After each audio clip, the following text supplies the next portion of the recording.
Good morning all of you.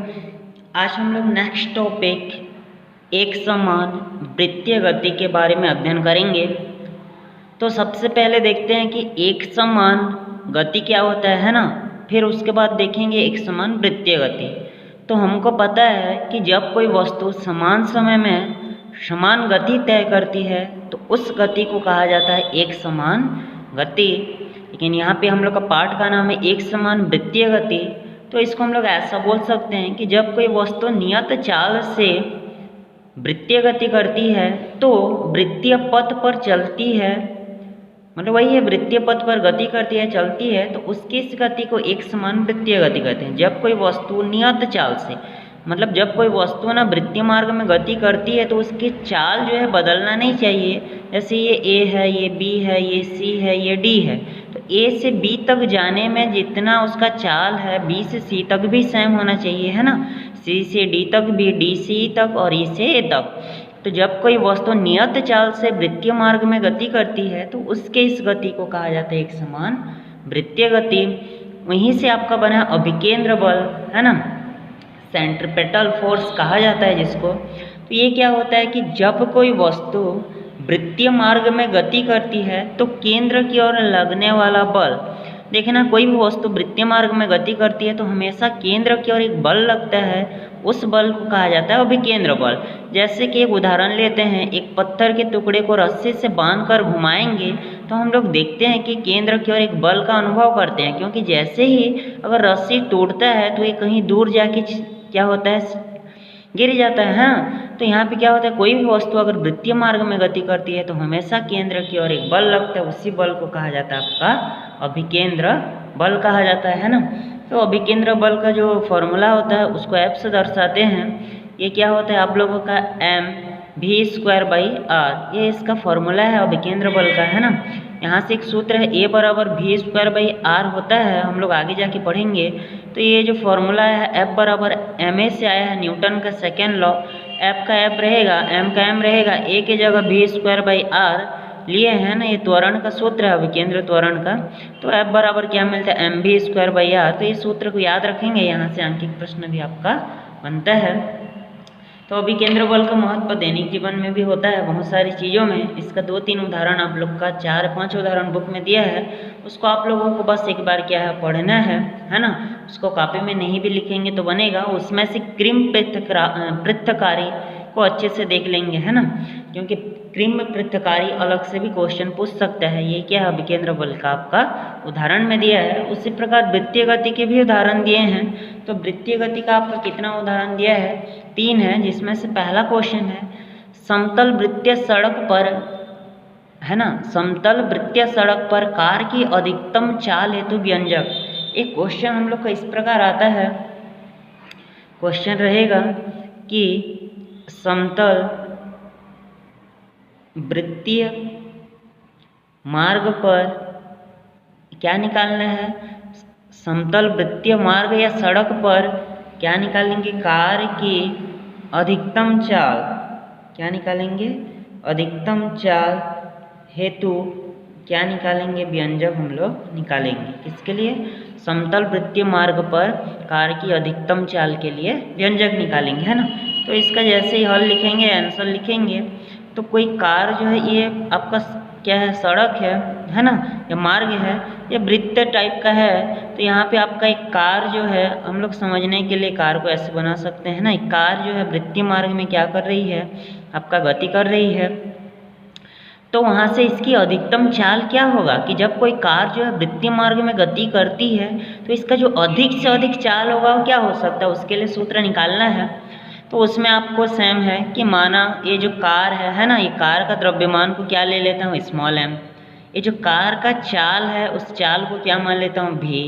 यहाँ से इसका जो त्रिज्या बनेगा, केंद्र की ओर एक बल लगता है ना, जिसको क्या कहा जाता है अभिकेंद्र बल, क्या होता है M V square by R. इसको मान लेते हैं ओ और इसकी त्रिज्या क्या मान लेता हूँ आर।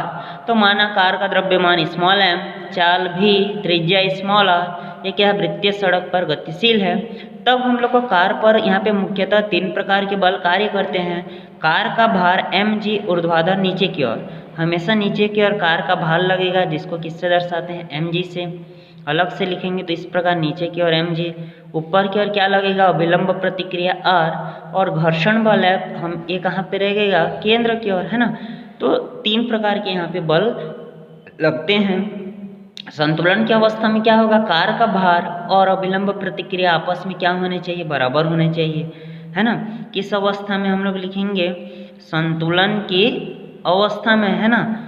इसको लिखने का तरीका आप लोग को भेजा जाएगा, बस अभी देखते हैं कि तरीका कैसे बनाना है। तो संतुलन की अवस्था में r बराबर mg होगा, और हमको पता है कि Fs बराबर μs इंटू आर होता है ना। ये होता है Fs बराबर μs इंटू आर। यहाँ पे s ना लेके ना ही के लिया हूँ, बस क्या लिखा हूँ F बराबर म्यू आर, ये पढ़ चुके हैं हम लोग, है ना।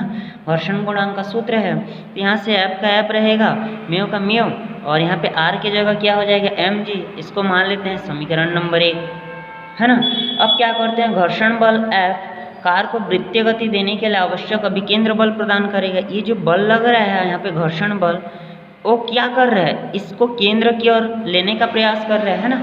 तो संतुलन की अवस्था में ये क्या हो जाएगा, इसमें भी F क्या करेगा, अभिकेंद्र बल प्रदान करेगा। मतलब घर्षण बल F कार को वृत्तीय गति करने के लिए आवश्यक क्या प्रदान करेगा, अभिकेंद्र बल। और हमको पढ़े हैं कि अभिकेंद्र बल का जो सूत्र होता है F बराबर क्या होता है, mv²/r होता है ना। इसको समीकरण 2। और हमेशा एक चीज़ आप लोग को लिखना यहाँ पे जरूरी है कि कोई भी कार हो, है ना, सड़क पर बिना फिसले तभी पार कर सकता है जब घर्षण बल का मान अभिकेंद्र बल के बराबर हो या उससे अधिक हो। ये चीज़ को याद रखेंगे कि अगर घर्षण बल का मान जो है वो अभिकेंद्र बल के मान से बड़ा होगा या उसके बराबर होगा, तभी जाके कार क्या होता है, वृत्तीय मार्ग में सुरक्षित पहुंच पाएगा, अन्यथा कार फिसल कर क्या हो जाएगा, सीधा चला जाएगा। तो हम लोग को क्या निकालना है, समतल वृत्तीय मार्ग पर कार की अधिकतम चाल निकालना है, इसका अधिकतम चाल। तो अधिकतम चाल कब निकलेगा, जब घर्षण बल का मान अभिकेंद्र बल के मान से बड़ा होगा या तो बराबर होगा। यहाँ पे लिखना है आपको थ्योरी, है ना, ये थ्योरी आपको भेजा जाएगा। इसको लिखने का तरीका यहाँ देखेंगे कि घर्षण बल का मान अभिकेंद्र बल के मान से हमेशा बराबर या तो बड़ा होना चाहिए, है ना। उल्टा इसको ऐसा भी लिख सकते हैं, F <= स्मॉल f। अब क्या करेंगे, mv²/r है, कैपिटल F का मान, स्मॉल f का मान म्यू mg है ना। अब क्या करेंगे, यहाँ से m और m कटेगा, r को उधर लेके जाते हैं तो v² क्या हो जाएगा, है ना, म्यू rg हो जाएगा। तो यहाँ से स्क्वायर को हटाएंगे तो v जो है <= क्या हो जाएगा, म्यू rg। तो यहाँ से लेस देन चिन्ह को हटाएंगे तो इसको ऐसा लिख सकते हैं कि v बराबर क्या हो जाएगा, म्यू rg। तो इसका अधिकतम निकालना है तो यहाँ पे क्या लिख लेंगे, एक शब्द मैक्सिमम लिख लेंगे, √ क्या हो जाएगा आपका, म्यू rg, है ना। तो यही क्या है, समतल वृत्तीय सड़क पर कार की अधिकतम चाल हेतु सूत्र है। यही क्या है, समतल वृत्तीय सड़क पर कार की अधिकतम चाल हेतु सूत्र है ना। तो यही हम लोग को निकालना है कि यहाँ पे क्वेश्चन ये था कि समतल वृत्तीय सड़क पर कार की अधिकतम चाल है तो व्यंजक था, है ना। थ्योरी आपको 2 लाइन लिखना है, डायग्राम बनाना है, उसके बाद संतुलन की अवस्था में दोनों बराबर होंगे। F बराबर म्यू आर पढ़े हो तो R का वैल्यू को वहाँ पे पुट करना है, और ये अभिकेंद्र बल का सूत्र है फिर, है ना। फिर क्या करेंगे कि कोई भी कार जो है वृत्तीय मार्ग में तभी सुरक्षित जा पाएगी जब घर्षण बल का मान क्या हो जाएगा, अभिकेंद्र बल के मान के बराबर या उससे बड़ा होगा। इस शर्त को लगा के हम लोग किसका मान निकाल सकते हैं, अधिकतम चाल का मान को निकाल सकते हैं। लास्ट में लिखेंगे यही क्या है, समतल वृत्तीय सड़क पर कार की अधिकतम चाल है तो व्यंजक है या क्या है आपका सूत्र है ना। तो ये हम लोग का पहला है, आता भी एग्जाम में कि समतल वृत्तीय सड़क पर कार की गति है तो क्या निकालना, आप लोगों को व्यंजक निकालना है। इसका भी 1-2 अंकित प्रश्न है, आप लोगों को भेजा जाएगा। उसी प्रकार और एक क्वेश्चन है, सेम है, क्वेश्चन नंबर 2 है, समतल वृत्तीय मार्ग पर साइकिल की गति हेतु व्यंजक, है ना। साइकिल सवार का झुकना दिया है आप लोग के बुक में, क्वेश्चन वही है, समतल वृत्तीय मार्ग पर साइकिल की गति हेतु व्यंजक निकालना है। इसको आप लोग को भेजा जाएगा और इसको ये होमवर्क है आप लोगों को, इसको आप लोग को ना लिख के भेजना है। जितने लोग लिख के भेजेंगे, पता है कि वो लोग वीडियो देखते हैं और घर में फेयर कॉपी भी पूरा करते हैं, और जो नहीं देखेगा वीडियो उनको पता नहीं चलेगा कि होमवर्क क्या है। तो आप लोगों को क्या करना है, समतल वृत्तीय मार्ग पर साइकिल सवार की गति का आप लोग को भेजना है। कल हम लोग देखेंगे बंकित सड़क पर कार की गति, है ना। बंकित सड़क पर कार का क्या गति होता है, उसके लिए क्या देखेंगे, व्यंजक, और इसमें कुछ कुछ परिभाषाएं भी बचा है, उसको हम लोग नेक्स्ट क्लास में देखेंगे। धन्यवाद।